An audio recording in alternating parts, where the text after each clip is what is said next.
The next morning, Sarah awoke with a sense of resolve she hadn't felt in years. The fear that had once paralyzed her was still there, but now it was tempered by something stronger: determination. Hello. Welcome. Enjoy, subscribe, and activate notifications. She had made a decision during the long, restless night. She was done being a victim. She was done running. As she dressed, she caught a glimpse of herself in the small, cracked mirror hanging on the wall. The woman who stared back at her looked older, more worn than she remembered. There were deep lines etched into her face, shadows under her eyes that spoke of sleepless nights and endless worry. But there was also something new in her reflection. A steely glint in her eyes, a hardness in her jaw that hadn't been there before. She wasn't the same woman who had fled from her home in the middle of the night, terrified and alone. She had been through hell, but she had survived. And now she was ready to take back control of her life. Sarah made her way to the small kitchen, where David was already up, brewing coffee and scanning the morning news on a battered old laptop. He looked up as she entered, a question in his eyes. "How'd you sleep?" he asked, his voice gentle. "Better," Sarah replied, and it was the truth. Despite the anxiety that had gnawed at her, she had managed to sleep more soundly than she had in weeks. "I've been thinking, David. We can't stay hidden forever. We need to take action." David's expression shifted, his eyes narrowing slightly as he studied her. "What kind of action are you thinking about?" he asked, clearly cautious but also curious. Sarah took a deep breath, steadying herself. "I've been running from John for too long. I can't keep living in fear, waiting for him to find me. I need to confront him, to stop him before he stops me." David leaned back in his chair, crossing his arms over his chest. "Confront him? Sarah, that's dangerous. He's got resources, connections. If you go after him directly, you could be walking into a trap." "I know," Sarah said, her voice firm, "but I can't see any other way. If I don't confront him, he'll keep coming after me, and I'll never be free. We need to find a way to turn the tables, to catch him off guard." David was silent for a moment, clearly weighing her words. Finally, he nodded slowly. "You're right about one thing: we can't stay on the run forever. But if we're going to confront John, we need a plan. We can't just walk into this blindly." Sarah felt a surge of relief at his words. She had been afraid that David would try to talk her out of it, to convince her to keep running. But instead, he was taking her seriously, treating her as an equal in this fight. "What do you suggest?" she asked, eager to hear his thoughts. David stood up and began pacing the small kitchen, his mind clearly working through the possibilities. "First, we need to gather information," he said. "We need to know what John's been up to, who he's working with, where he's most vulnerable. If we can find a weak spot, we can use it to our advantage." Sarah nodded, her mind already racing with possibilities. "I know some of his old contacts," she said. "People he used to do business with, people who might still be in touch with him. We could start there." David stopped pacing and looked at her, a hint of a smile on his lips. "That's a good start. We'll need to be careful, though. If John catches wind that you're looking for him, he'll tighten his defenses. We need to stay under the radar as long as possible." Sarah felt a thrill of excitement. For the first time in years, she felt like she was in control, like she was doing something proactive. "What about the man who was after me?" she asked. "Do you think he'll come back?" David's expression darkened slightly. "It's possible," he admitted.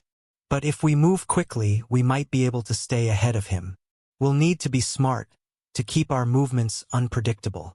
Sarah nodded, the weight of the situation pressing down on her. This wasn't going to be easy. John was dangerous, and if they weren't careful, they could end up in an even worse situation than before. But the alternative, continuing to live in fear and hiding, was no longer an option. "Okay," she said, her voice steady. "Where do we start?" David walked over to the laptop and sat down, typing something quickly into the search bar. "We'll start by finding out what John's been up to lately," he said. "If we can get a sense of his current operations, we'll have a better idea of where to strike." Sarah moved to stand beside him, watching as he pulled up various articles, business reports, and social media profiles. It was strange, seeing John's name on the screen, tied to business ventures and social events. He had built a facade, a life that seemed polished and respectable on the surface. But Sarah knew the truth. She knew the darkness that lay beneath. As David continued his search, Sarah's eyes scanned the information, looking for any hint of vulnerability, any sign of weakness. It was overwhelming, the sheer volume of information, but she forced herself to focus. This was her chance to take back control, and she wasn't going to waste it. After what felt like hours of digging, David leaned back, rubbing his temples. "He's been busy," he said, his voice laced with frustration. "But I found a few leads. There's a business partner he's been working with, a man named Marcus Whitfield. He's connected to some shady dealings, and if we can get to him, we might be able to pressure John." Sarah frowned, the name unfamiliar to her. "Marcus Whitfield? I don't remember John mentioning him." "That's not surprising," David replied. "Marcus is careful, keeps a low profile, but he's involved in some questionable activities, things that could get him in serious trouble if they came to light. If we can get to him, we might be able to use that as leverage against John." Sarah felt a flicker of hope. "How do we find him?" David glanced at her, his expression serious. "That's the tricky part. Marcus is based out of the city, but he's known to visit a few specific places regularly. Private clubs, exclusive events. We'll need to get close to him, figure out his routine, and then make our move." The idea of infiltrating John's world, of getting close to one of his associates, sent a thrill of fear through Sarah. But it was also empowering. This was the first real step they could take to fight back. "Do you think we can do it?" she asked, her voice filled with a mix of excitement and anxiety. David nodded, his expression resolute. "It won't be easy, but it's our best shot. We'll need to be careful to make sure we're not seen. But if we can get Marcus to talk, to turn on John, we might have a chance." Sarah took a deep breath, trying to steady herself. The plan was risky, and the stakes were high, but it was the first real hope she had felt in a long time. "When do we start?" David smiled, a glint of determination in his eyes. "We start now, but first we need to get you prepared. This won't be easy, Sarah. You're going to have to face things you've been running from for a long time." Sarah met his gaze, her resolve hardening. "I'm ready," she said, her voice firm. "Whatever it takes, I'm ready." David's smile widened, and for the first time, Sarah felt a sense of partnership, of camaraderie.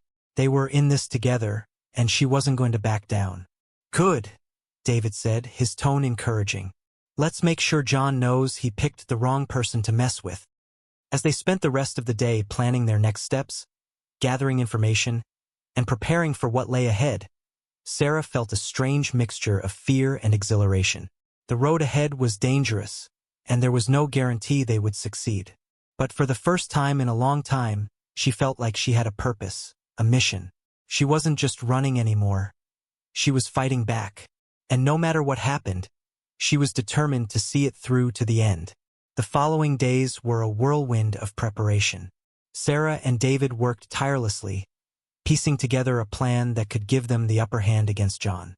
David's experience in navigating dangerous situations became invaluable as he taught Sarah how to blend in, how to move without drawing attention, and how to prepare herself mentally and physically for what was to come. Sarah was a quick learner, driven by a mix of fear and determination. She absorbed everything David taught her, transforming from a frightened woman on the run into someone with a clear purpose. But despite the progress they made, the anxiety of what lay ahead lingered in the back of her mind. One evening, as they sat together in the cabin, David laid out the final details of their plan. The room was dimly lit, the glow from the wood-burning stove casting flickering shadows on the walls. Sarah listened intently as David outlined the steps they would take to approach Marcus Whitfield, John's elusive business partner. "Marcus attends a private club in the city every Thursday," David explained, pointing to a map of the area. "It's one of those exclusive places where you have to know someone to get in. We'll need to make contact with him there." Sarah nodded, studying the map. "How do we get in?" David looked at her, a hint of a smile playing on his lips. That's where your new skills come into play. You'll need to act the part, blend in with the crowd. Once we're inside, we'll approach Marcus carefully, feel him out. If he's receptive, we'll lay out our terms. And if he's not? Sarah asked, a note of anxiety in her voice. David's expression hardened. Then we'll have to push harder. We have leverage, information that could ruin him. We'll use it if we have to. The plan was risky, but it was the best chance they had. Marcus was a key figure in John's world, and if they could turn him, they might be able to dismantle John's operation from the inside. Are you ready for this? David asked, his gaze steady and serious. Sarah met his eyes, the weight of the moment pressing down on her. She knew that this was the turning point, the moment when everything could change, for better or for worse. I'm ready, she said firmly, pushing down the fear that threatened to rise. David nodded, satisfied with her response. Good. We leave tomorrow night. We'll drive into the city, and I'll get you set up with what you need to blend in. From there, we'll take it one step at a time. The rest of the evening was spent in preparation. David went over the plan repeatedly, ensuring that Sarah knew exactly what to do in any situation. They discussed possible scenarios, escape routes, and how to handle unexpected challenges. By the time they finally called it a night, Sarah felt mentally exhausted but determined. The next day, they set off for the city in the early evening, the sun dipping below the horizon as they drove. The closer they got, the more the anxiety in Sarah's chest grew. The city loomed ahead of them, its bright lights and tall buildings a stark contrast to the quiet isolation of the cabin. It was a place where John held power, where he could easily find her if she made a mistake. As they approached the city limits, David turned to her. We'll be fine, he said, as if sensing her unease. Just stick to the plan, and remember what we've practiced. Sarah nodded, gripping the seatbelt tightly. I will, she replied, though the words felt thin against the fear gnawing at her.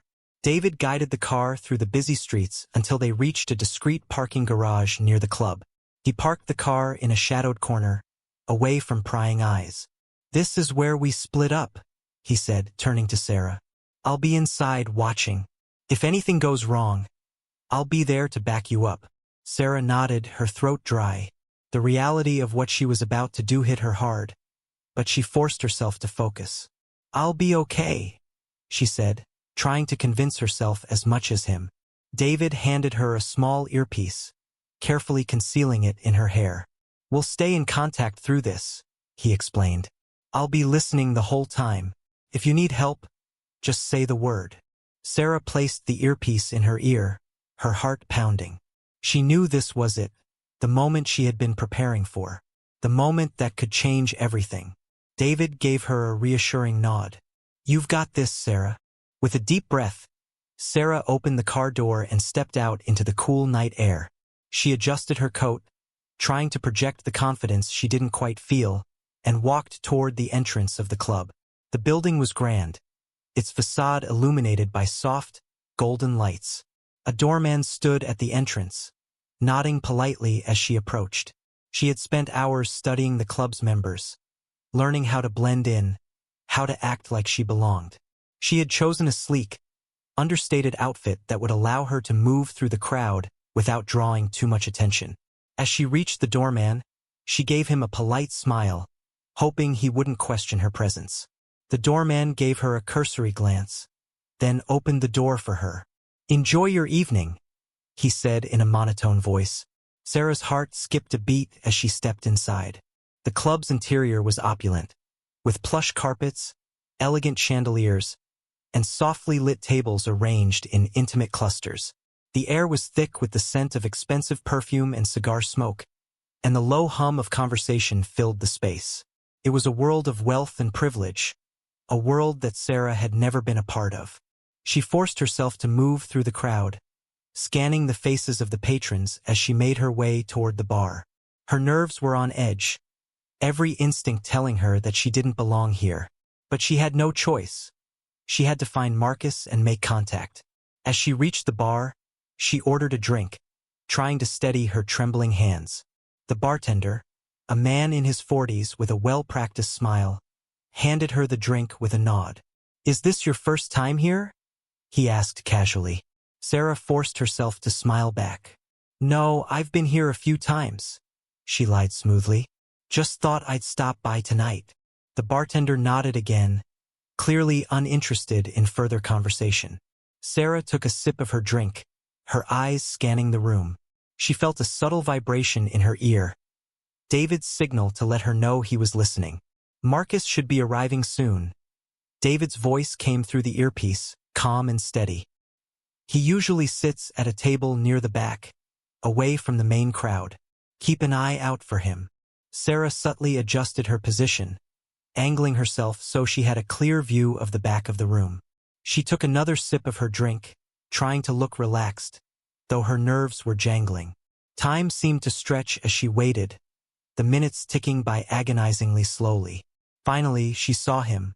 Marcus Whitfield entered the club with an air of confidence, his expensive suit perfectly tailored to his tall frame.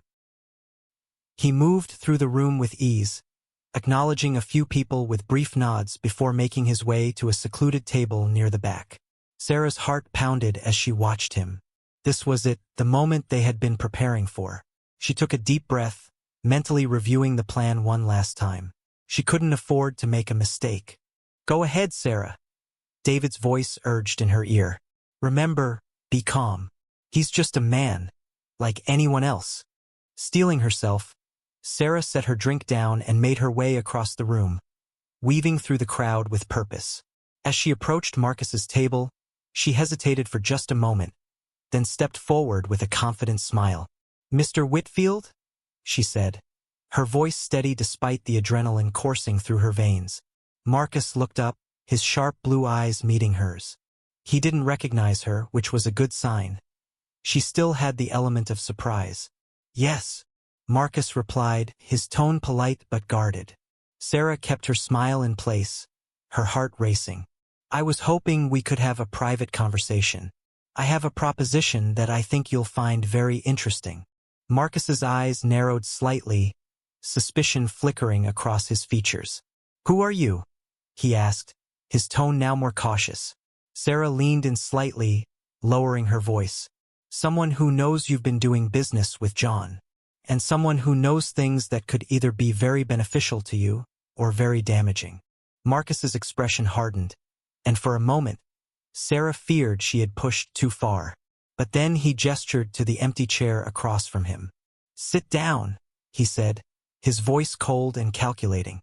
Sarah obeyed, trying to appear calm and collected, though her heart was racing. She had his attention, but now came the hard part, convincing him that she was worth listening to. "What exactly do you think you know?" Marcus asked, his eyes locked on hers. Sarah took a deep breath, choosing her words carefully. "I know about your dealings with John. I know about the money laundering, the offshore accounts, the under-the-table deals. I know how close you are to John's operations, and I know what you stand to lose if those operations were to fall apart." Marcus's eyes narrowed further, his expression unreadable.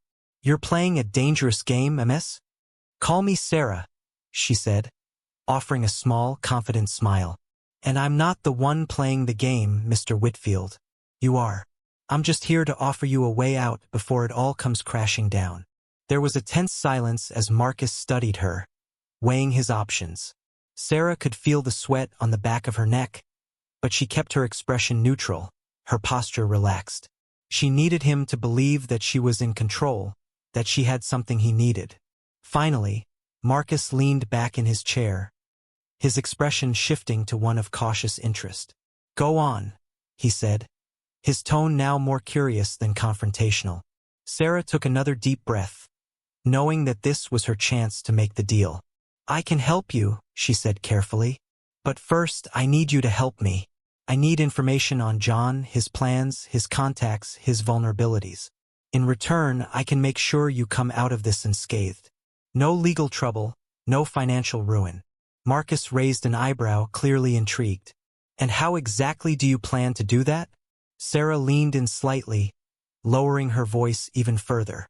"I have connections of my own, people who are interested in taking John down, but they need someone on the inside.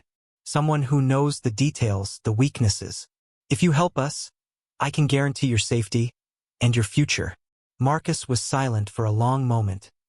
His eyes locked on hers as he weighed her words. Sarah held her breath, hoping that he would take the bait. She could feel the tension in the air, the weight of the moment pressing down on her. Finally, Marcus gave a small nod, a faint smile playing on his lips. You're a bold woman, Sarah. I like that. But if I'm going to help you, I need more than just promises. I need proof that you can deliver. Sarah felt a surge of relief, though she kept it from showing on her face. You'll have your proof, she said confidently. But first, I need to know that you're on board. Marcus studied her for a moment longer, then nodded again, more decisively this time. I'm on board. But remember, if you cross me, you'll regret it. Sarah smiled, the tension in her chest easing slightly. I wouldn't dream of it. As they continued to talk, laying out the details of their plan, Sarah felt a sense of accomplishment. She had done it. She had turned one of John's closest allies against him. It was a small victory, but it was a start. And for the first time in a long time, Sarah felt like she had the upper hand. Sarah left the club with her heart pounding, the weight of what she had just done pressing down on her. The night air was cool against her skin as she walked toward the car where David was waiting. Every step felt like a small victory, but also a reminder of the dangerous game she was now playing. She had successfully convinced Marcus Whitfield to turn against John, but she knew this was just the beginning. David watched her approach, his expression unreadable. As she got into the car, he studied her closely, searching her face for any sign of how the meeting had gone. Well? He asked, his voice calm but with an undercurrent of tension. Sarah took a deep breath before responding. He's on board, she said, trying to keep her voice steady. He's cautious, but he's willing to help us, if we can deliver on our promises. David nodded, a look of satisfaction briefly crossing his face. Good. That's the first step. Did he ask for proof? He did, Sarah replied, leaning back in the seat, the tension in her shoulders starting to ease. He wants to make sure he's not walking into a trap, but I think we've got him where we need him. He knows what's at stake. David started the car and pulled out of the parking lot, the city lights fading into the background as they drove. Marcus is smart, he said after a moment. He's not going to take any unnecessary risks, but if we can give him what he needs, he'll be a valuable ally. Sarah nodded, feeling a mix of relief and anxiety. They had taken a significant step forward, but they were still far from safe. John would eventually realize what was happening, and when he did, he would stop at nothing to crush them. What's our next move? She asked, glancing at David. David's gaze remained on the road, his expression focused. We need to gather the proof Marcus is asking for, he said. If we can show him that we have the means to take John down, he'll be more likely to cooperate fully. I've already started compiling information on John's operations, financial records, business dealings, things that could expose him if they came to light. Sarah listened carefully, her mind already working through the details. Do you think Marcus will turn on John completely? He will if he believes it's in his best interest, David replied. Right now, Marcus is protecting his own future. If we can convince him that helping us is the safest path, he'll do it. But we have to be careful. Any sign of weakness, and he might double-cross us. Sarah nodded, the reality of their situation sinking in. They were playing a dangerous game, one that could easily turn against them if they weren't careful. But she couldn't back down now. Not after everything she had been through. As they drove, the man he had become, the darkness that had taken over his life.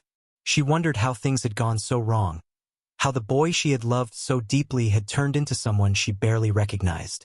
But there was no time for dwelling on the past. She had to focus on the future, on survival.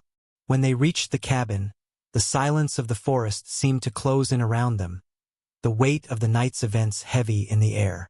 David parked the car and turned to her, his expression serious. We've made progress, he said, his voice steady. But we're not out of the woods yet. We need to stay sharp, stay focused.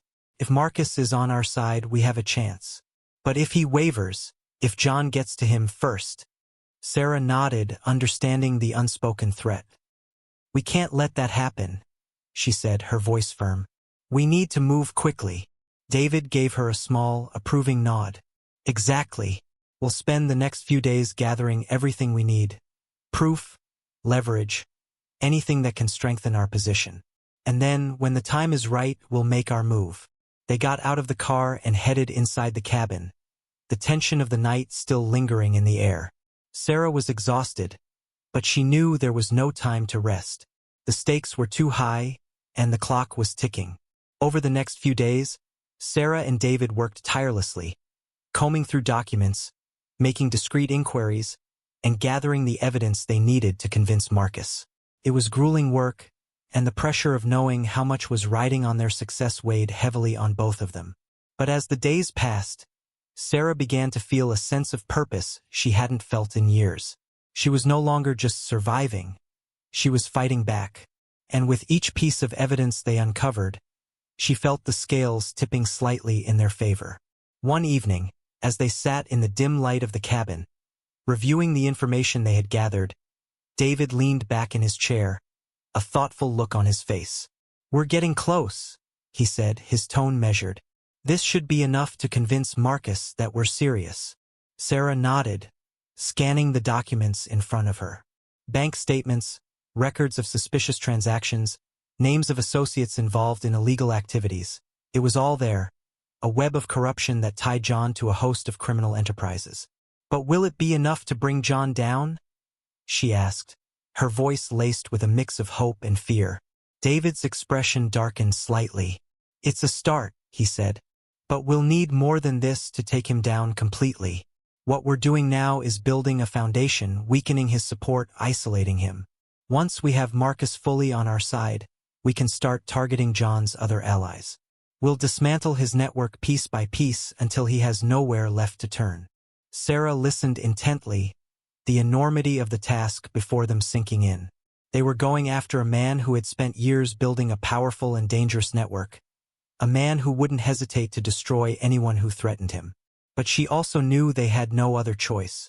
If they didn't act, John would continue to hunt her, and eventually he would find her. We'll need to stay one step ahead, David continued. Every move we make needs to be calculated. If John gets even a hint of what we're planning, he'll come at us with everything he has. Sarah's heart pounded at the thought, but she forced herself to stay calm. We won't let that happen, she said, determination in her voice. We've come too far to back down now. David gave her a small, approving smile. You've changed, Sarah, he said, his tone filled with a mix of respect and admiration. You're stronger than you realize. Sarah felt a warmth spread through her chest at his words. She had always seen herself as a victim, someone who needed to be protected. But now, for the first time, she felt like she was truly in control of her own destiny. Thank you, she said softly, her voice filled with emotion. I wouldn't have made it this far without you. David shook his head. You would have found a way, he replied. You have a strength in you that's been waiting to come out. I'm just glad I could help you find it. They spent the rest of the evening finalizing their plans, going over every detail until they were confident that they had covered all possible outcomes. By the time they finally called it a night, Sarah felt a sense of readiness she hadn't felt before. They were prepared, and she knew that no matter what happened next, she wouldn't face it alone. The following morning, they made contact with Marcus, arranging a discreet meeting in a quiet part of the city. Sarah's nerves were on edge as they drove to the location, but she forced herself to stay focused. This was the moment they had been working toward, the moment that could change everything. When they arrived at the meeting spot, a small, secluded park on the outskirts of the city, Sarah felt her heart race as she saw Marcus waiting for them. He was dressed casually, but his demeanor was tense, his eyes scanning the area as if expecting trouble. David parked the car a short distance away, and they walked over to Marcus, keeping their movements calm and controlled. Marcus, David greeted him with a nod, his tone neutral but respectful. Marcus glanced between the two of them, his expression unreadable. "I hope you've got something good for me," he said, his voice low.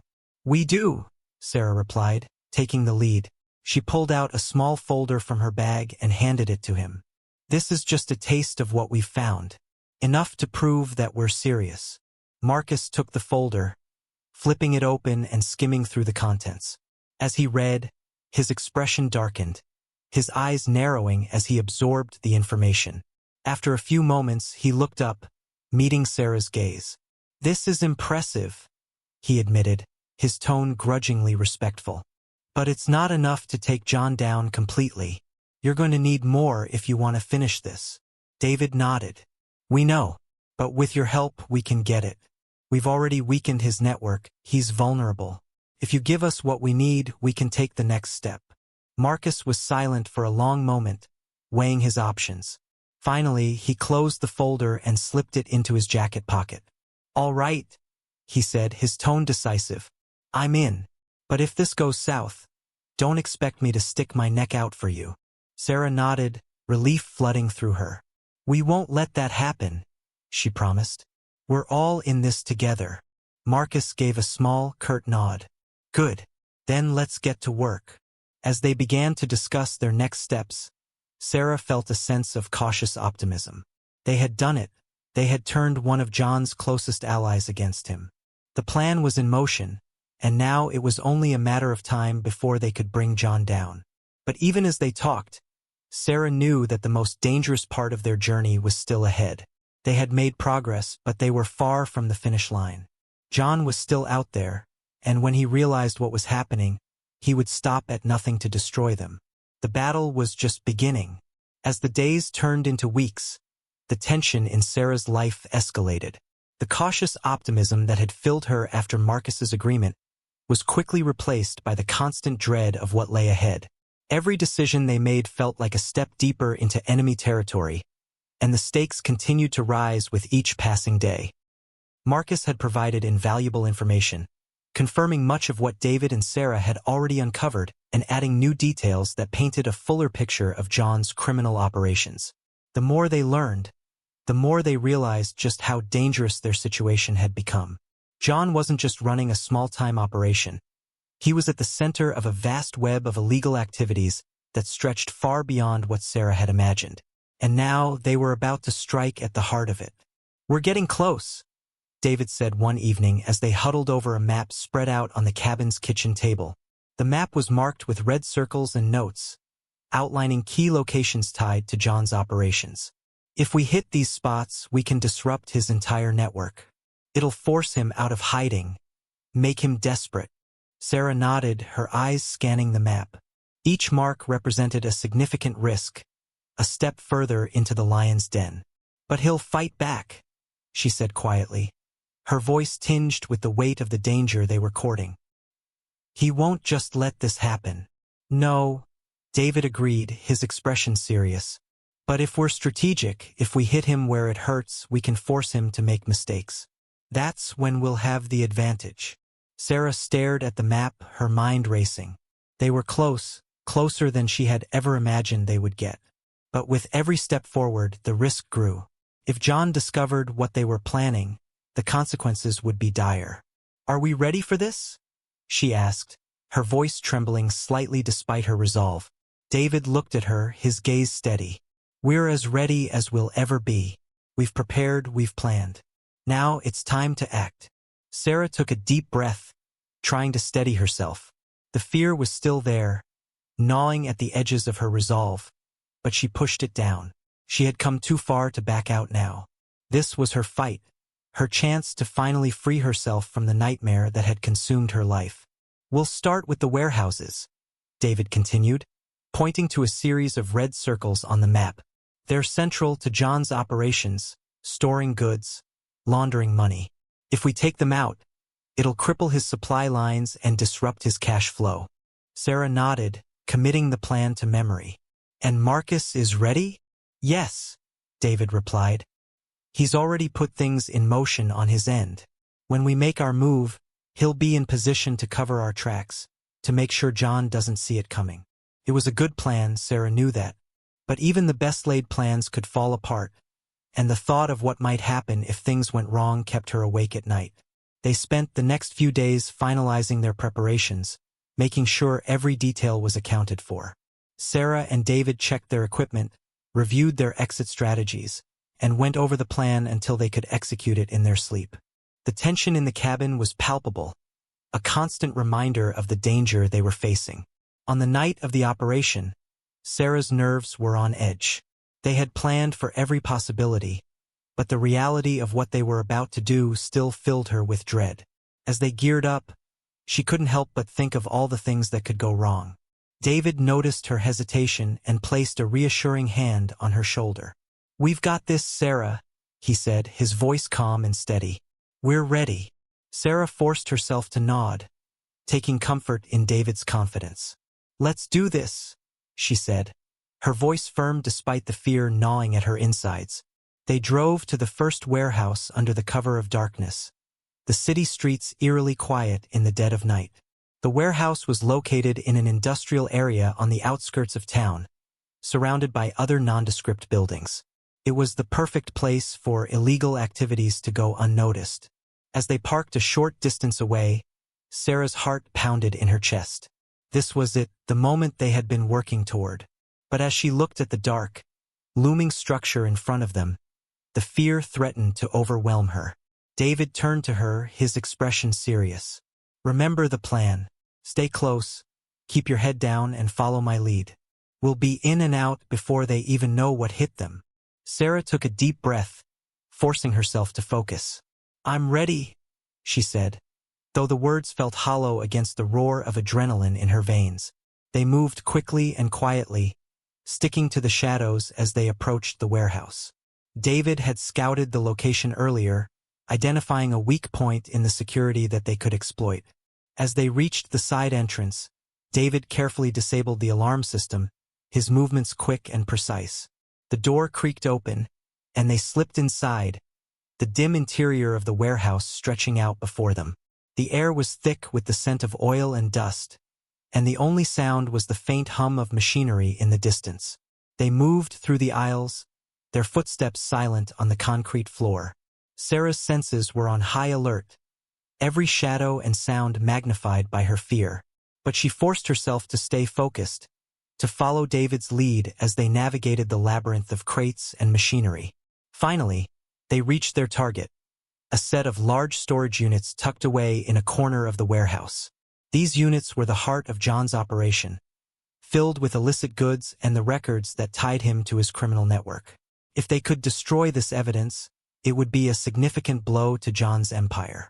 David set to work planting the charges they had brought, his movements swift and efficient. Sarah kept watch, her heart pounding in her ears as she scanned the shadows for any sign of movement. Every second felt like an eternity, the tension in the air thick and suffocating. Just as David finished setting the last charge, a noise echoed through the warehouse, a faint clatter, like something being knocked over. Sarah's breath caught in her throat as she whipped around, her eyes searching the darkness. "What was that?" she whispered, her voice barely audible. David froze, his eyes narrowing as he listened. For a moment, there was only silence, and then the sound came again, a soft shuffling, followed by the unmistakable click of a gun being cocked. "Get down," David hissed, grabbing Sarah's arm and pulling her behind a stack of crates. They crouched in the shadows, their hearts pounding as the sound of footsteps grew louder, approaching their position. Sarah's mind raced. Had they been discovered? Was this the end?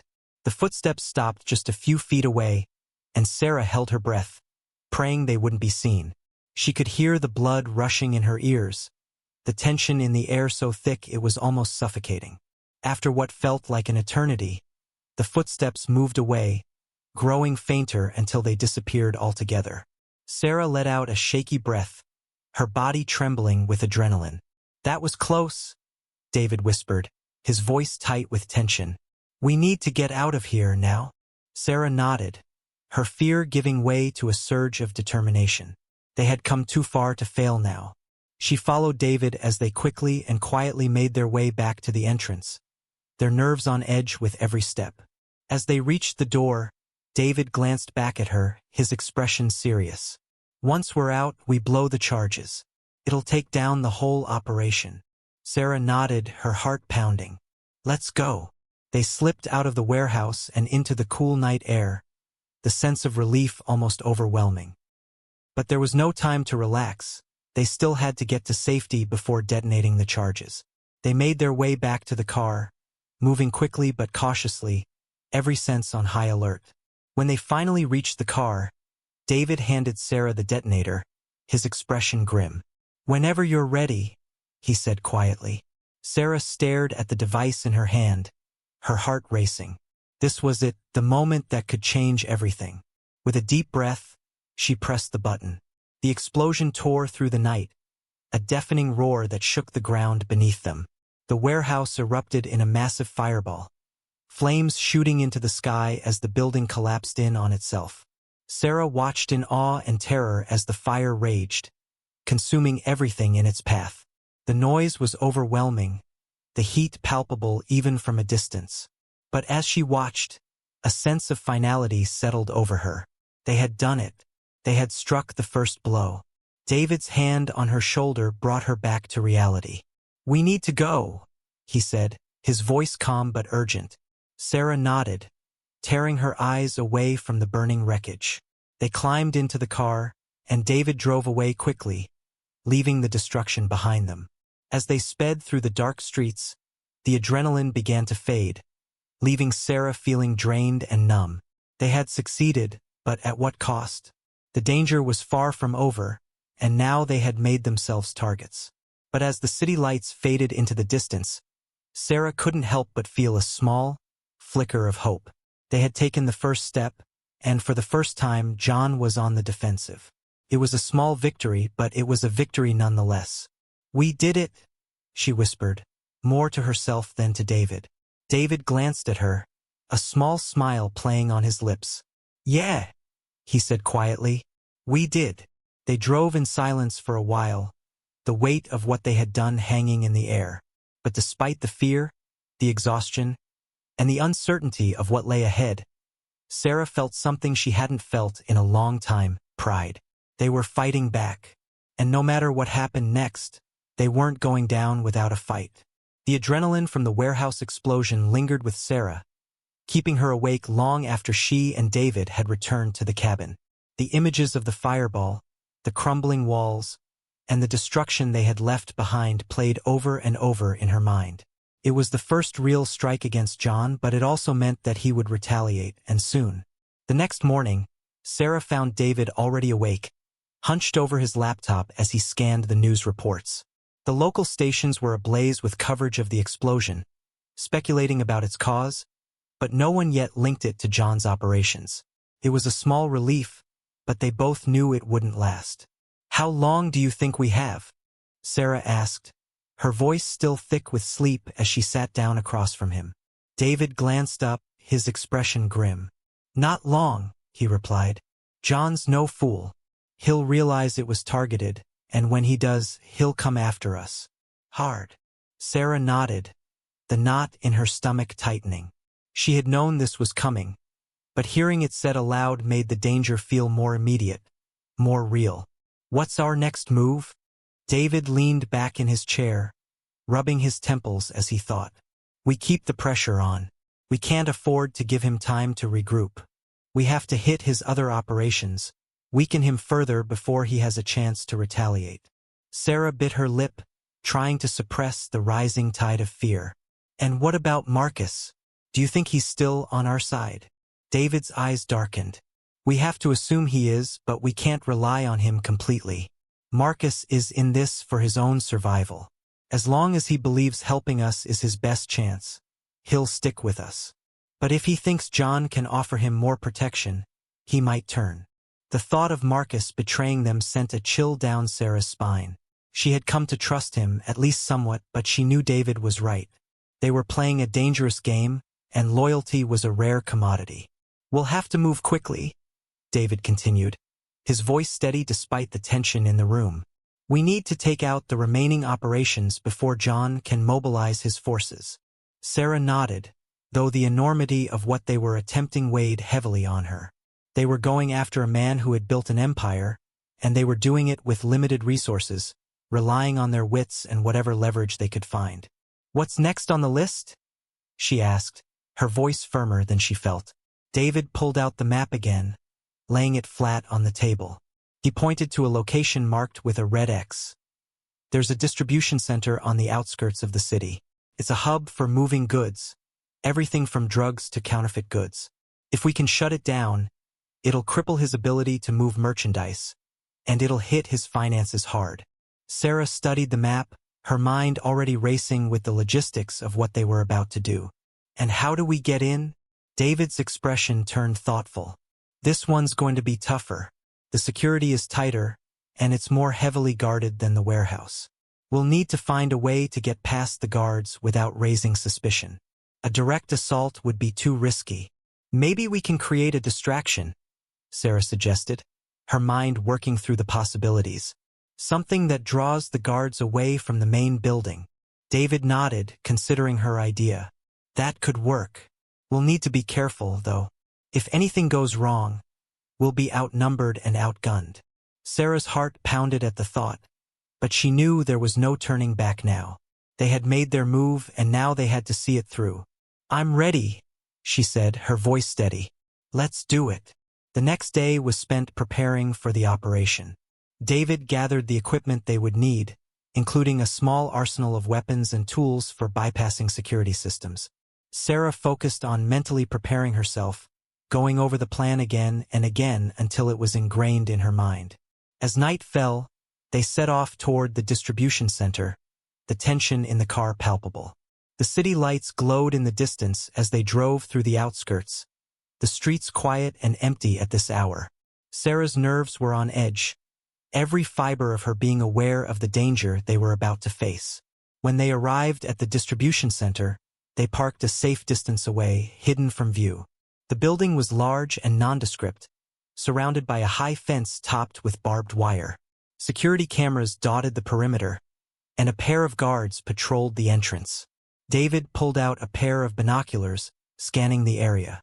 "There are 2 guards at the front gate," he said, his voice low. "We need to take them out quietly without raising any alarms. Once we're inside, we'll split up. You plant the charges, and I'll cover you." Sarah nodded, her heart pounding in her chest. "What about the distraction?" David handed her a small device, a remote detonator similar to the one they had used at the warehouse. "I've planted a few small charges around the perimeter. They're not enough to do serious damage, but they'll make a lot of noise. When the guards go to investigate, we move in." Sarah took the detonator, her hands shaking slightly as she gripped it. She knew the plan, knew what they had to do, but the fear was overwhelming. She forced herself to focus, to push the fear down. There was no room for hesitation, not now. "Ready?" David asked, his eyes locked on hers. Sarah nodded, taking a deep breath to steady herself. "Ready." They moved quickly and quietly, sticking to the shadows as they approached the fence. The night was still, the only sounds the distant hum of the city and the rustle of leaves in the breeze. As they reached the fence, David motioned for Sarah to stay low while he cut through the wire with a pair of bolt cutters. Once they were through the fence, they crouched in the shadows, watching the guards. Sarah's heart pounded in her chest, the tension almost unbearable. She could feel the weight of the detonator in her hand, the power to change the course of the night resting in her grip. David gave her a nod, signaling that it was time. Sarah took a deep breath, then pressed the button on the detonator. The charges went off in a series of loud bangs, the sound echoing through the night. The guards reacted instantly, their heads snapping toward the source of the noise. They exchanged a quick word before one of them took off running toward the disturbance, leaving the other to cover the entrance. "Now," David hissed, and they moved swiftly toward the remaining guard. David took the lead, approaching the guard from behind with silent precision. Before the guard could react, David had him in a chokehold, cutting off his air supply and rendering him unconscious within seconds. He lowered the guard's limp body to the ground, then motioned for Sarah to follow. They slipped through the entrance and into the building, the interior dimly lit by a few overhead lights. The distribution center was massive, with rows upon rows of crates and storage containers filling the space. The air was thick with the scent of dust and oil, and the only sounds were the faint hum of machinery and their own breathing. "Stick to the plan," David whispered as they moved through the aisles. "Plant the charges at the key points, and then we get out." Sarah nodded, her hands shaking slightly as she gripped the explosives they had brought. They split up, each heading to their assigned locations. Sarah's heart pounded in her chest as she moved through the shadows, every step feeling like a lifetime. As she reached the first target, a large storage unit filled with what looked like electronic equipment, she carefully set the charge, her fingers trembling as she worked. She tried to steady herself, reminding herself of the importance of what they were doing. This was the only way to bring John down, the only way to end the nightmare she had been living. Once the charge was set, she moved on to the next target, her nerves on edge with every step. The building was eerily quiet, the tension almost suffocating. She couldn't shake the feeling that something was wrong, that they were walking into a trap.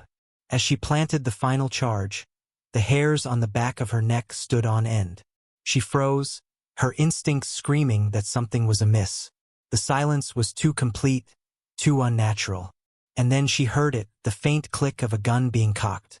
Before she could react, a figure stepped out from the shadows, a gun trained on her. Sarah's heart stopped as she recognized the man. A tall, muscular figure with cold, calculating eyes. "Drop it," the man ordered, his voice low and deadly. Sarah's mind raced, trying to process what was happening. How had they been discovered? Had someone tipped off John? Her fingers itched to reach for the detonator, but she knew she couldn't move fast enough.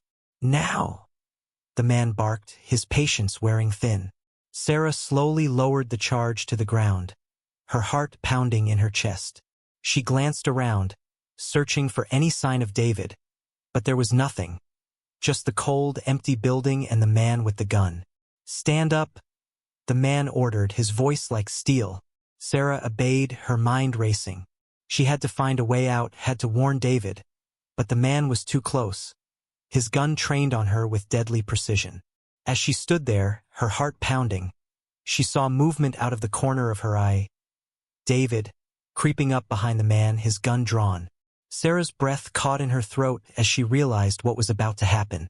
The tension in the air was almost unbearable, every second stretching into an eternity. And then, in a blur of motion, David struck.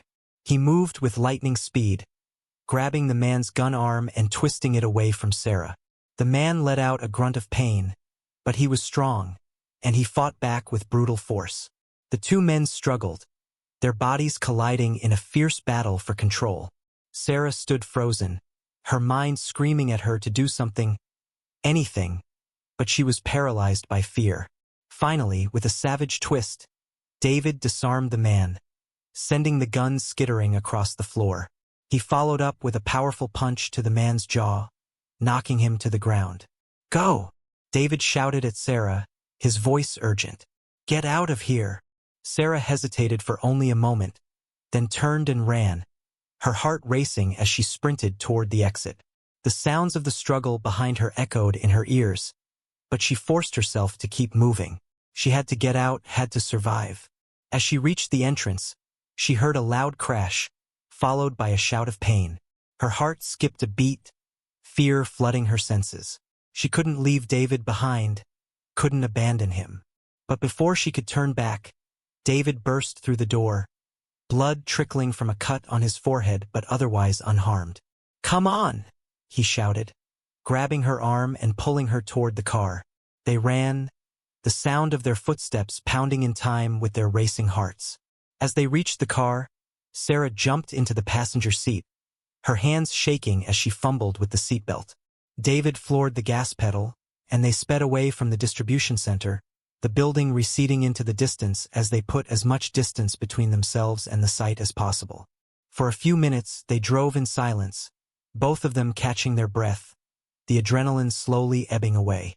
Finally, Sarah spoke, her voice trembling. "What happened? How did they know we were there?" David's expression was grim, his knuckles white on the steering wheel. "I don't know. Someone must have tipped them off. We were lucky to get out alive." Sarah swallowed hard, the reality of what had just happened sinking in. They had barely escaped, and the knowledge that John's men were already on their trail was terrifying. "What do we do now?"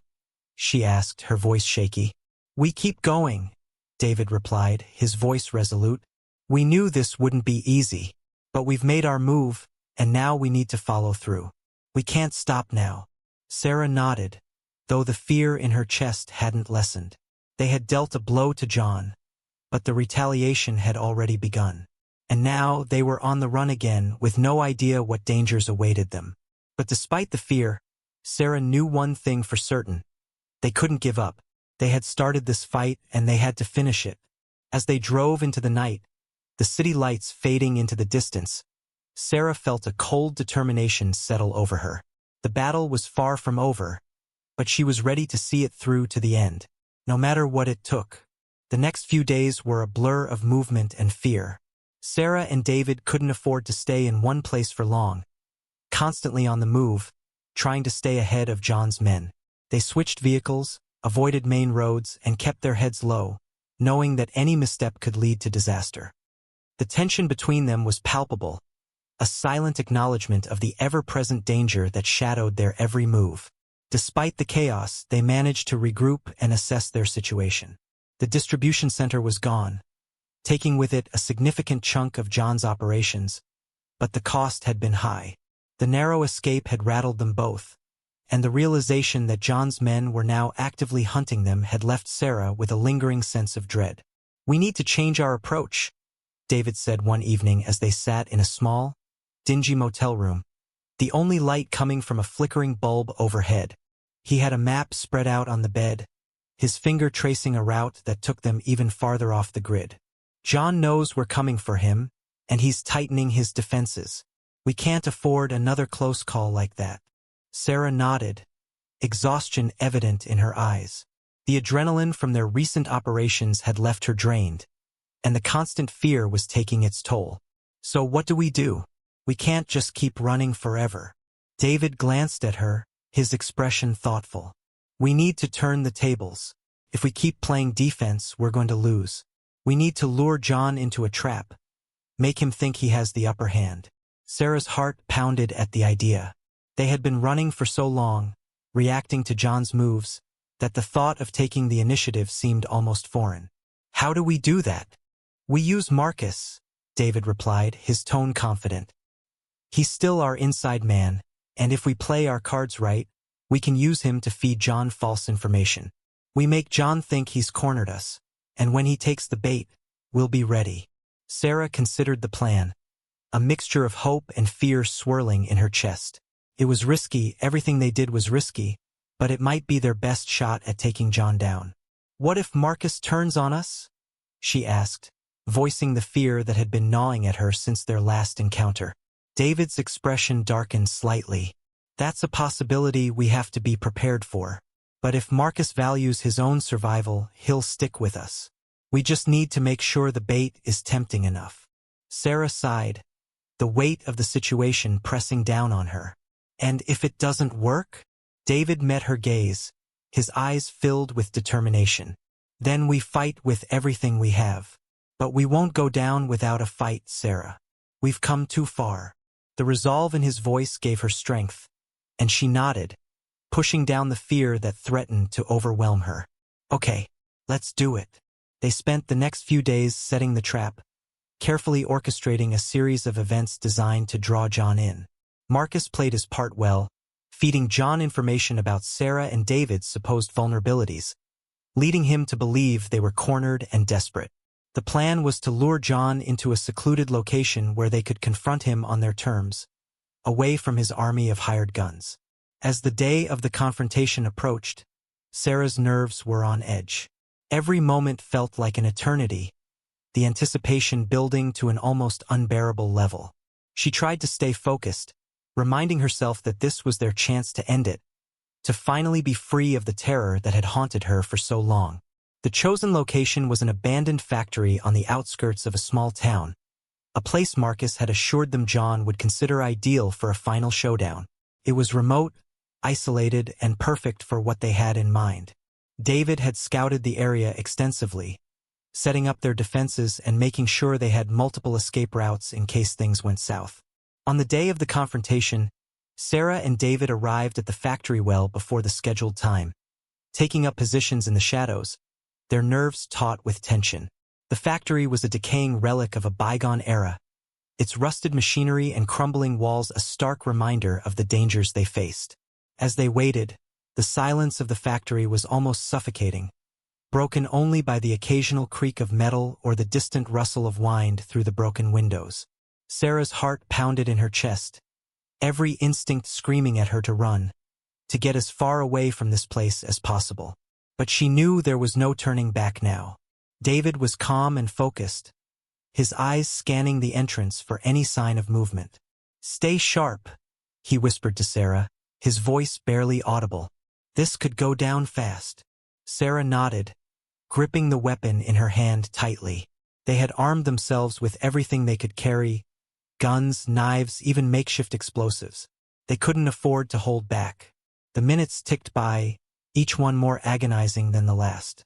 And then, in the distance, they heard it, the low rumble of approaching vehicles. Sarah's breath caught in her throat as she strained to see through the darkness. "They're here," David murmured, his voice tense.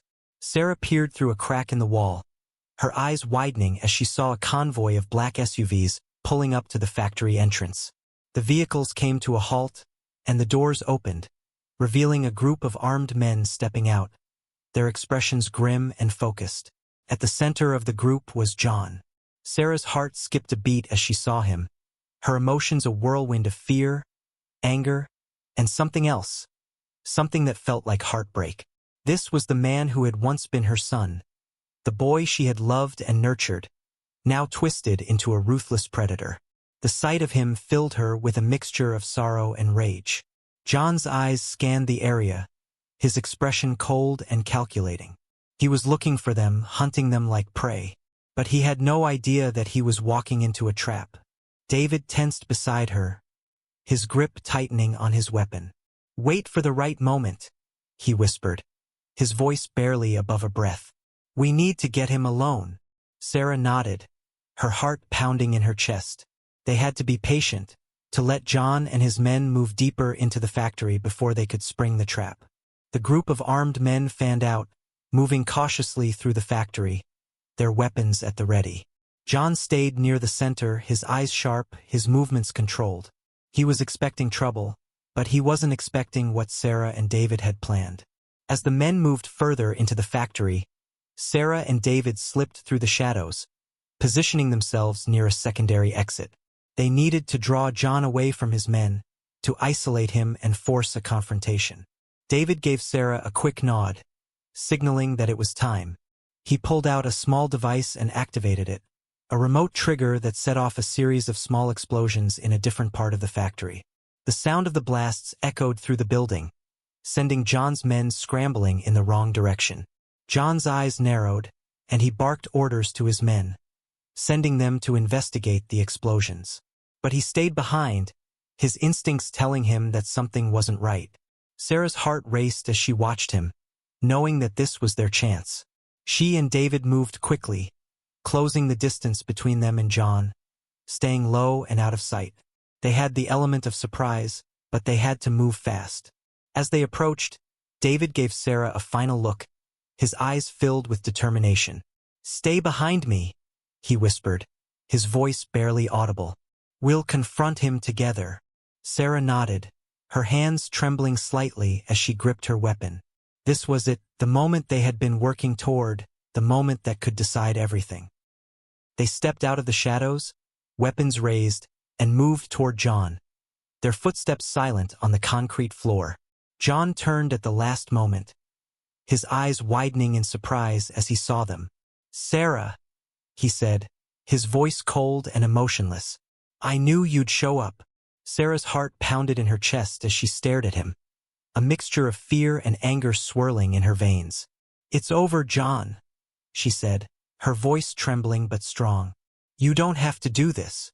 John's eyes narrowed, and he took a step toward her, his expression hardening. Do what, Sarah? Fight for what's mine? I've given you every chance to back down, and you chose this. You're the one who forced my hand. David stepped forward, his weapon trained on John. It doesn't have to end like this, he said, his voice steady. You're surrounded, John.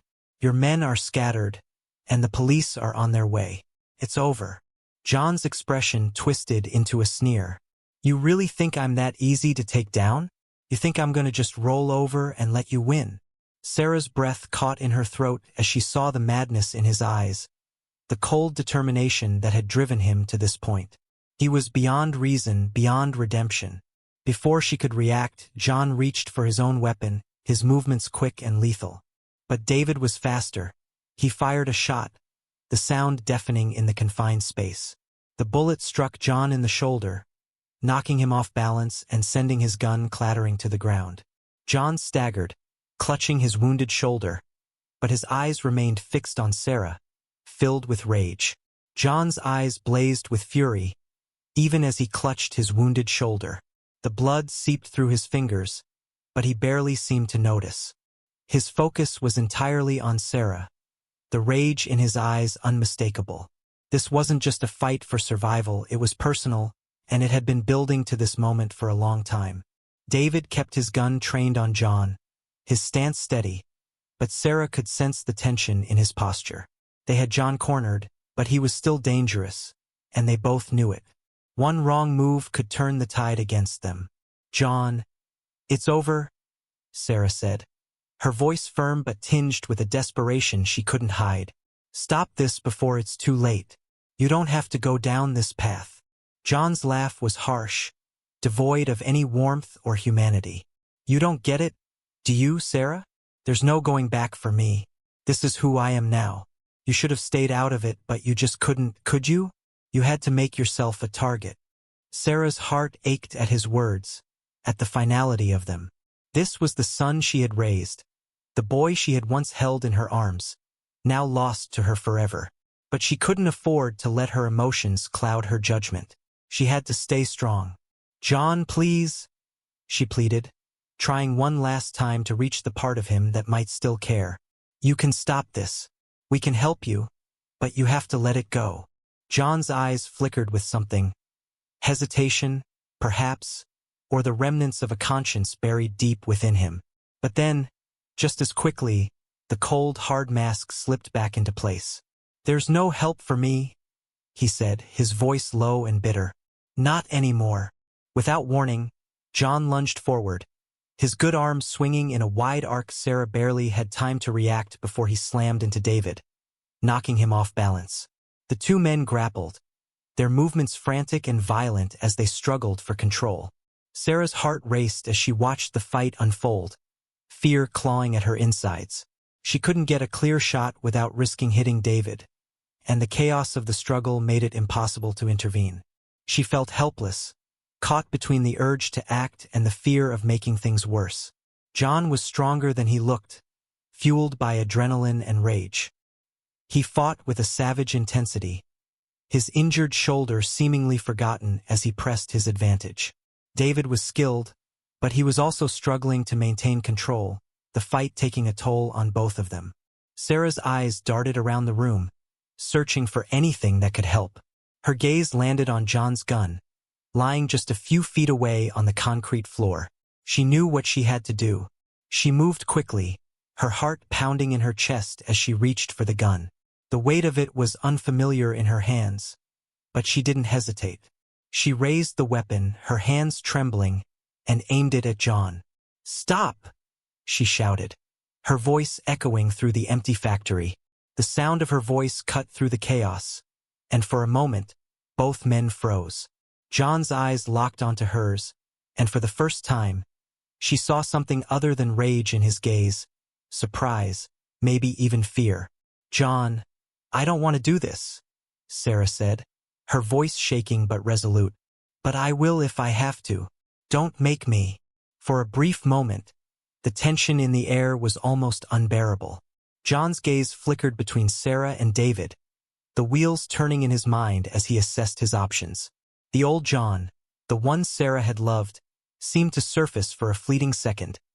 A boy lost in a world of his own making, searching for a way out. But then, just as quickly, the moment passed. The cold, hard mask slipped back into place, and Sarah knew what he had decided. With a growl of rage, John wrenched himself free from David's grip and lunged towards Sarah. There was no hesitation, no mercy in his movements, just a blind, furious determination to end it, no matter the cost. Sarah's breath caught in her throat, her heart pounding in her ears. She had never imagined she would be in this position, never thought she would have to make this kind of choice. But she had no time to think, no time to second-guess herself. Her instincts took over. She squeezed the trigger. The gunshot echoed through the factory, a deafening crack that seemed to hang in the air long after the sound had faded.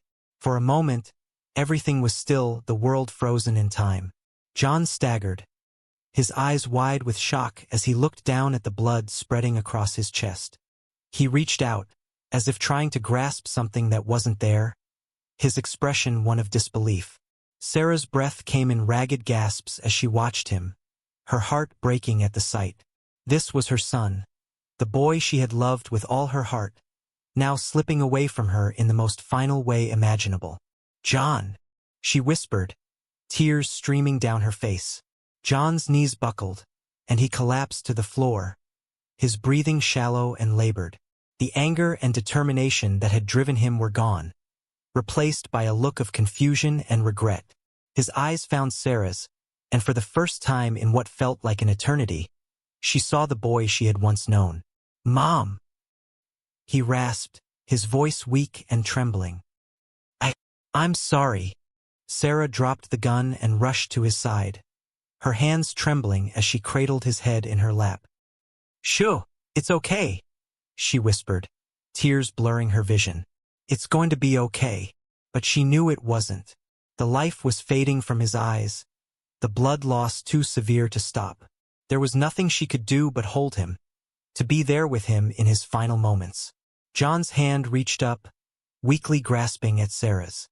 "I never wanted this," he murmured, his voice barely audible. "I just didn't know how to stop." "I know." John's eyes fluttered shut, his grip on her hand loosening. His breathing grew shallower, each breath a struggle. I love you too, Mom," he whispered, his voice fading. And then, with one final breath, he was gone. Sarah let out a choked sob, clutching his lifeless body to her chest as the reality of what had just happened crashed over her. She had lost him, truly and finally. The boy she had raised, the son she had loved, was gone, leaving behind only a broken shell of the man he had become. David approached slowly, his expression solemn and filled with a deep, unspoken sadness. He knelt beside Sarah, placing a comforting hand on her shoulder. "I'm sorry," he said softly, his voice heavy with regret. Sarah didn't respond, her grief too overwhelming for words. She just held John's body, her tears falling onto his blood-stained shirt, mourning the son she had lost long before this night. They stayed like that for what felt like hours, the silence of the factory a stark contrast to the storm of emotions raging within Sarah. She had done what she had to, but the cost had been greater than she could have ever imagined. Finally, David spoke, his voice gentle but firm. "We need to go, Sarah. The police will be here soon." Sarah nodded numbly, her movements mechanical as she gently laid John's body on the ground. She didn't want to leave him, but she knew David was right. They couldn't stay here. David helped her to her feet, his grip steady and reassuring. "I'll take care of things here," he said quietly. "We need to get you out of here." Sarah nodded again, her mind barely processing his words. She let David lead her out of the factory, her body moving on autopilot as they made their way to the car. The drive away from the factory was a blur, the world outside passing by in a haze as Sarah struggled to come to terms with what had just happened. When they finally reached the outskirts of the city, David pulled the car over and turned to her, his expression filled with concern. "Sarah, I'm so sorry." Sarah looked at him, her eyes filled with tears. "I didn't want this," she whispered, her voice trembling. I never wanted this. I know, David said softly, his voice filled with compassion. But you did what you had to do. You saved yourself, and you stopped him before he could hurt anyone else. Sarah nodded, though the words offered little comfort. She had done what was necessary, but the price had been more than she could bear. What now? She asked, her voice hollow.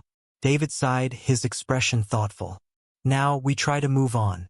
We've taken down John's operation, and with the evidence we've gathered, the authorities will be able to dismantle what's left. You're free, Sarah. The word free felt foreign to her, almost meaningless in the face of her grief. She had fought so hard for this moment, but now that it had arrived, it felt empty, hollow. The freedom she had longed for came at a price too high to comprehend. The son she had once loved was gone, and with him a part of her had died as well. The car was silent as they drove away from the city, the weight of what had happened pressing down on Sarah like a physical burden. She stared out the window, watching the landscape blur past, her mind numb with grief. The memories of John, both the boy he had been and the man he had become, swirled in her thoughts, each one a painful reminder of what she had lost. David drove in silence, respecting her need for space. He knew there was nothing he could say to ease her pain, no words that could bring comfort in the wake of such a tragedy. He had seen loss before, had experienced it himself, but this was different. This was a wound that would never fully heal. They didn't stop driving until they reached a small, secluded town far from the city. It was a place where they could disappear, where Sarah could begin to piece her life back together, if that was even possible. David had arranged everything. An anonymous rental, a quiet place to stay, away from prying eyes. As they pulled up to the small cottage at the edge of town, Sarah finally spoke, her voice soft and broken. What do I do now, David? How do I move on from this? David turned off the engine and looked at her, his eyes filled with empathy. You take it one day at a time, Sarah. You grieve, you remember, and you try to find peace in the fact that you did what you had to do. It's not going to be easy, and it's going to take time, but you will heal. Sarah nodded slowly, though the idea of healing felt impossible right now. The pain was too raw, the wound too deep, but she knew David was right. She had to find a way to move forward, even if she didn't know how. David helped her out of the car and led her to the front door of the cottage. It was small but cozy, a place where she could be alone with her thoughts, where she could begin to process everything that had happened. He unlocked the door and led her inside, the warmth of the cottage a stark contrast to the cold emptiness she felt inside. I'll be around if you need anything, David said quietly, placing a comforting hand on her shoulder. You're not alone, Sarah. I'm here for you. Sarah looked up at him, gratitude and sorrow mingling in her eyes. Thank you, David, she whispered, her voice thick with emotion. For everything. David nodded, his expression gentle. Get some rest, he said softly. We'll talk more tomorrow. With that, he left her alone in the cottage, closing the door behind him. Sarah stood in the middle of the small living room, the silence pressing in on her from all sides. She looked around, taking in the simple furnishings, the warmth of the fireplace, the soft light filtering through the curtains. It was a place of peace, a place where she could finally stop running. But peace felt like a distant dream, something she couldn't grasp. The events of the past few days, the confrontation with John, his final words, all of it replayed in her mind, over and over again, a relentless loop of pain and regret. She moved to the couch and sat down, her body heavy with exhaustion. She had been fighting for so long, had been driven by fear and desperation, and now that it was over, she didn't know what to do with herself. The adrenaline had faded, leaving only a deep, aching sorrow in its wake. She thought about John, about the boy he had been, the man he had become, and the choices he had made. She thought about the moments when she had tried to reach him, to save him from himself, and the moments when she had failed. And she thought about that final moment, when she had been forced to pull the trigger, when she had been forced to let him go. The tears came then, silent and unstoppable. She cried for John, for the life he had lost, for the mother she had once been and the woman she had become. She cried for the love that had been twisted and broken, for the future that would never be. She cried until there were no more tears left, until the exhaustion finally claimed her, and she drifted into a restless sleep, curled up on the couch in the small, quiet cottage. The days that followed were a blur of grief and solitude. Sarah stayed in the cottage, avoiding the outside world, trying to come to terms with everything that had happened. David checked in on her regularly, offering support and companionship, but he understood her need for space. He knew that healing was a process, one that couldn't be rushed. Sarah spent her days in quiet reflection, walking through the small garden outside the cottage, sitting by the fire, and sometimes just staring out the window, lost in thought. The world felt distant, almost unreal, as if she were living in a dream she couldn't wake from. She thought often of John, of the choices that had led them both to that fateful night in the factory. She wondered if there was something she could have done differently, some way she could have saved him before it was too late. But the more she thought about it, the more she realized that John had made his own choices, choices that had taken him down a path she couldn't follow. And she knew that, in the end, she had done what she had to do. She had saved herself, had broken free from the cycle of fear and control that John had trapped her in. It wasn't the victory she had imagined, and it wasn't without its scars, but it was a victory nonetheless. One evening, as she sat by the fire, a small envelope was slipped under the door. Sarah hesitated for a moment before picking it up, her heart racing with a mix of curiosity and apprehension. She opened the envelope and pulled out a single piece of paper, her breath catching in her throat as she recognized the handwriting. It was from David. Sarah, I know this has been an incredibly difficult journey for you, and I want you to know how proud I am of the strength you've shown. You faced down unimaginable fear, and you emerged on the other side, stronger than before. That's something not everyone can do. I also know that the pain of losing John will never fully go away, but I hope you can find peace in the knowledge that you did everything you could to save him. You loved him and you tried to reach him even when it seemed impossible. That's the mark of a true mother, and it's something I deeply admire. I've decided to leave town for a while, to give you the space you need to heal. But I want you to know that I'm always here for you, whenever you're ready. You're not alone, Sarah, and you never have to be. Take care of yourself, and know that you have a friend in me always. David. Sarah's hands trembled as she read the letter, tears welling in her eyes. She had known that David would leave eventually, that he had his own journey to take, but the finality of it still hit her hard. He had been her rock through all of this, her protector, and now she was truly on her own. But she also knew that David was right. She had to find her own way now, to heal in her own time and in her own way. She couldn't rely on him forever.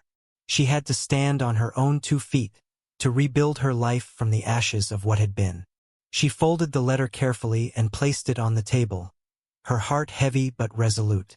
The road ahead would be difficult, and there would be days when the pain felt unbearable, but she would take it one day at a time.